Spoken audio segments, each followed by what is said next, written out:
ভারত কোনোভাবেই চায় না যে বাংলাদেশ স্থিতিশীল একটা পরিস্থিতিতে থাকুক অথবা এত তাড়াতাড়ি করে নির্বাচন হোক। তার কারণ এটাও একটা খুব গুরুত্বপূর্ণ বুঝতে হবে যে একটা ইলেকশন হয়ে যাওয়া কিন্তু সামহাও এখন ডক্টর ইউনূসের যে ইমেজ আছে সেই ইমেজের সাথেও কিন্তু কানেক্টেড।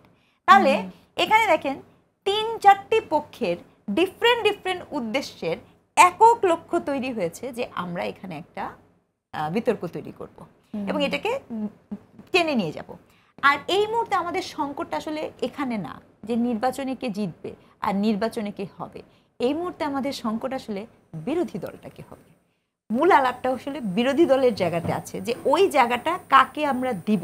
দেশীয় শক্তি কারা নির্বাচন পেছাতে চায়, আমার মনে হয় যে এখানে একটি পক্ষকে দোষ দেওয়া উচিত না। আমি যে কথাটা বলতে চাই যে দেখেন ভারতের যে এজেন্ডা সেটা 50% কমপ্লিট হয়ে গেছে।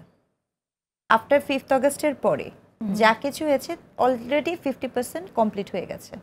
তার মূল এজেন্ডাই ছিল আপনি এমন একটা পরিস্থিতি দেখাবেন যে পরিস্থিতিতে হচ্ছে যে আওয়ামী লীগ চলে গেলে পরে আপনার এখানে একটা ভীষণ রকমের একটা উগ্রবাদী একটা উত্থান ঘটবে। এটা কিন্তু তার ন্যারেটিভের একটা মূল অংশ। And that is very unfortunate. There is a lots of evidence যে এভিডেন্স দিয়ে আপনি বহির্বিশ্বে এটা প্রতিষ্ঠা করতে পারবেন এবং এই ব্যর্থতার দায়ভার আমাদেরকেই নিতে হবে এবং পলিটিক্যাল পার্টিকে ইন পার্টিকুলার এবং পার্টিকুলার পলিটিক্যাল পার্টিদের যারা এটাকে নিয়ন্ত্রণ করতে পারতেন। হ্যাঁ, কারণ সকল পলিটিক্যাল পার্টির সেই সক্ষমতাটা নাই। এখন জামাতে ইসলামের ঘটনাটা কি হয়েছে, আপনি একটু সচিবালয়ের দিকে তাকান, আপনি দেখবেন সেখানে সচিব ডিসিদের দিকে তাকান, দেখবেন যে ম্যাক্সিমাম জায়গায় তাদের চিন্তায় বিশ্বাসী তাদের নেতা বা তাদের অনুসারী দলের লোকজন সেখানে আছে। ঠিক আছে, আপনি তাহলে আপনি কিন্তু একটা ক্ষমতা ভোগ করছেন, সেটা শুধুমাত্র ক্ষমতায় থেকে ক্ষমতায় ভোগ করা না, আপনি কিন্তু পুরো বিভিন্ন জায়গাগুলোর নিয়ন্ত্রণের জায়গাগুলোতেও কিন্তু বসে আছেন।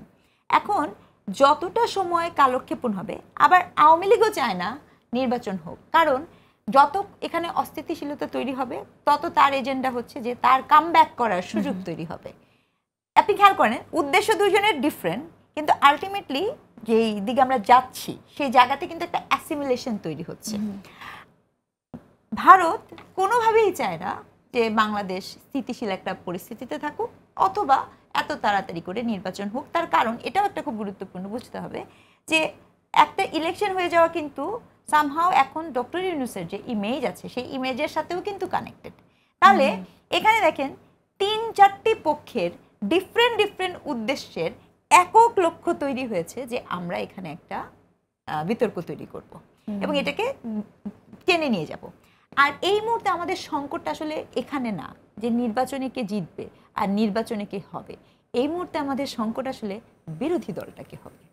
মূল আলাপটা আসলে বিরোধী দলের জায়গাতে আছে যে ওই জায়গাটা কাকে আমরা দিব, এই জায়গাটা স্পষ্ট করে হয়তো বা আমাদের পলিটিক্যাল পার্টির যে স্ট্র্যাটেজি, যেটা আমি বলছিলাম রেজাল্ট বলছিলাম এটা পলিটিক্যাল পার্টি কি করে ঠিক করবে, এটা আমরা শুনি অনেক সময় যে বিরোধী দল কে হবে সেটা নিয়ে আলোচনা, ছাড় দেয়া। এটা ছাড় দিবে কেন? মানুষকে ভোট দিতে হবে, মানুষকে ভোট দেওয়ার সুযোগ দিতে হবে এবং ভোট দিলে সেটা মানুষ নির্ধারণ করবে। এখন ভোটেই তো আপনি আমাকে যখন যেতে দেন না, আপনি তোমাকে ভোট পর্যন্ত যেতে দিচ্ছেন না, তার আগে এই যে একটু আগে বললেন না যে রাজপথে আপনি আন্দোলন করছেন, এখন যদি বিএনপি সেখানে প্রায়োরিটি দেয়, প্রায়োরিটি দেওয়ার সাথে সাথে তো আমি আপনাকে গুরুত্ব দিয়ে দিচ্ছি ওই আন্দোলনে, আপনি তখন প্রধান তোমার প্রতিপক্ষ, তখন কি এখানে কি জনগণকে জিজ্ঞেস করা হচ্ছে যে আপনি এটা আসলে চান কিনা? জনগণ তো এখানে শুধুই কেবলই একটা এজেন্ট এবং টুলস আলাপ করার জন্য, যেটা দুঃখজনক, ভীষণ দুঃখজনক।